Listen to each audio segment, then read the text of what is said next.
Hey, what's up? Scott Balkum here with Imagination Creation Films, and today we're breaking down high-key and low-key lighting.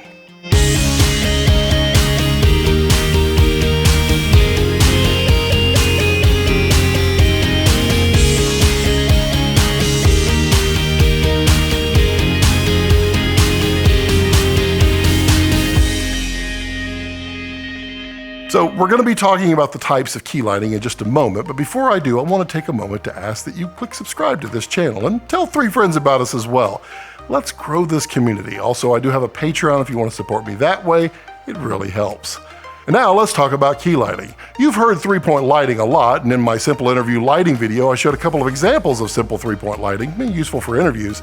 The 3 light types in 3-point lighting is key, fill, and back.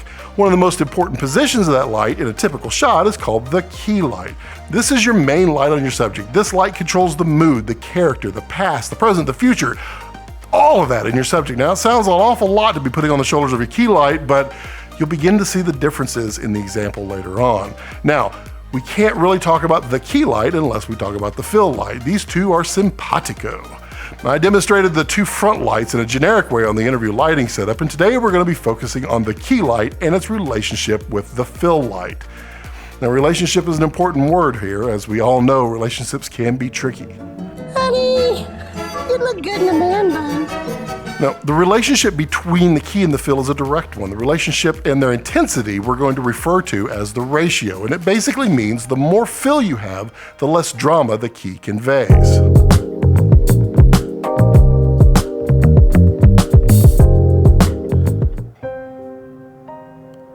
Honey, I'm home.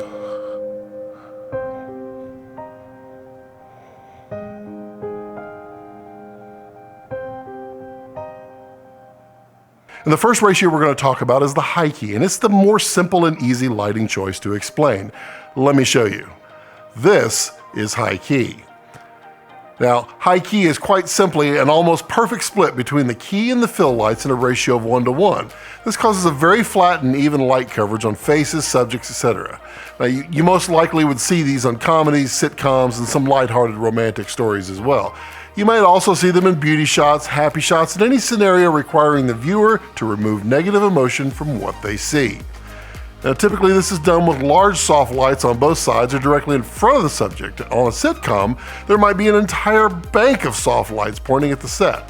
And the reason sitcom use this a lot is simply because it allows their characters to move freely around the set without changing shadows on their faces or changing the mood. They can create a simple, non-moody feeling that forces the viewer to pay attention to the dialogue far more than the scene. And when you don't need to convey much emotion, or when you want the viewer to spend their brain power listening and interacting, you choose high key. Now, the opposite of high key is low key. This is low key, and this one gets complicated. It's not complicated to explain, but rather there are thousands of variations, and each one has a subtlety that conveys an emotion. Quite simply, low key is basically anything less than a 1:1 ratio between the key and the fill, all the way down to 0 on the fill. Now, where this gets complicated is now we aren't just dealing with a bunch of soft lights. You can use any combination of hard or soft lights, any level of intensity, colors, angles, heights, placement, and modifiers. You can use every single one of them to convey your emotion or mood. It's even common to take it a step further than 0 on the fill and use what we call negative fill. Huh? Well, I don't like that one bit. Your lighting sucks. On top of that, we also have a choice in which side of lighting do we face towards the camera. When you have the key light or the brighter side pointed towards the camera, this is called broad lighting. When you point the fill light side or the darker side towards the camera, this is called short lighting. And low-key short lighting is most often what everyone was referring to when they talk about cinematic lighting. This is because you can create so much emotion with just the lights in the shadow. Now you're starting to understand why sitcoms use high key, right? It's easy, it's flexible, and when you start setting up low-key lighting shots everywhere, then you have to pay attention to the little things like the actor hitting his or her mark exactly, because you may need that slight shadow on the side of their face when they turn their head, or a bright sparkle to hit their eye.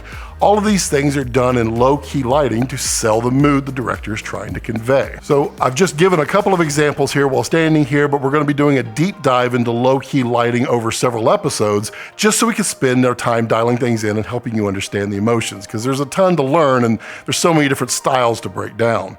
And I hope this explanation helped you understand the large differences between high and low key lighting. And if you have any suggestions for lighting that you'd like to see demonstrated, or any other questions, feel free to put those in the comment section down below. I do try to read and respond to each and every one, even if it's just to say thank you. And don't forget about the SB50 Cinematography Challenge, alternating on this channel and Bill Howard's channel every Friday. You can find more information about our challenge on Facebook group SB50 Cinematography Challenge. Also, you can follow me on all social media at Scott Balkum, and I do have a Patreon if you wish to support me that way. I appreciate each and every one of my supporters. They help me make great content just like this. Alternatively, if you wish to support me via Amazon, you can purchase anything you need by clicking one of my affiliate links down below. Every little bit helps. And please remember to subscribe to this channel and the little alert bell next to it. This is a growing community of filmmakers and storytellers, and we think you'd be a great addition to it. And the alert bell is going to let you know every time I upload a video or when I live stream, which is another way I like to answer your questions. Now, if you really, really, really love me, tell 4 of your friends about this channel, and let's see how fast we can grow. And as I like to leave it, don't let your passions center around your life, let your life center around your passions.